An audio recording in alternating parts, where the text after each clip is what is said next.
Thank you, Ambassador. I'm going to be brief with my remarks because I'm sure many of you are here to hear from our guests, and I hope you have many questions for our guests. But I do want to mention one anecdote that I think will set the tone for the conversation.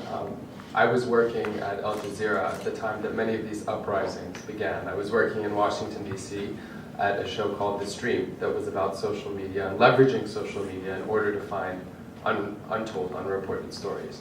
The reason I'm sharing this anecdote is because I read that Alec mentioned that the US Secretary of State, Hillary Clinton, like me, found out about what was happening in Tunisia, in Sidi Bouzid, when Ahmed set himself on fire and launched these uprisings in the region, on Twitter, through a hashtag, through Sidi Bouzid, the hashtag Sidi Bouzid.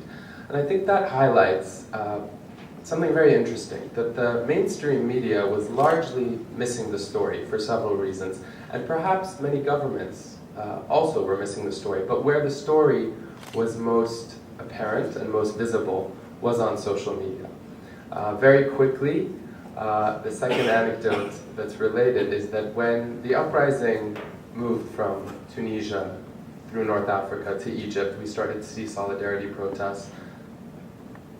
The internet was shut down, the 4 ISP providers in Egypt. I think that was, taking 88% of the internet away from Egypt's citizens.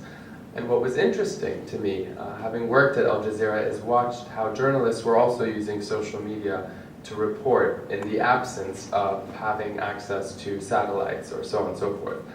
And 6 of our journalists at Al Jazeera were detained in the early weeks of the uprising in Egypt. And I believe it was the spokesman at the time, or a spokesman from the State Department, PJ Crowley, who actually took to Twitter within, I remember, an hour. I mean, I was sitting there literally reporting, so to speak, news gathering on Twitter, as one does these days in the journalism world, especially when you're not on the ground. And I saw PJ Crowley's tweet because I happened to follow him, and his tweet was, "We are concerned by the shutdown of Al Jazeera in Egypt and arrest of its correspondents. Egypt must be open and the reporters released."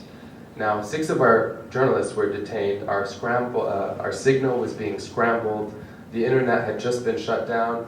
And lo and behold, within 30 minutes, our journalists were released.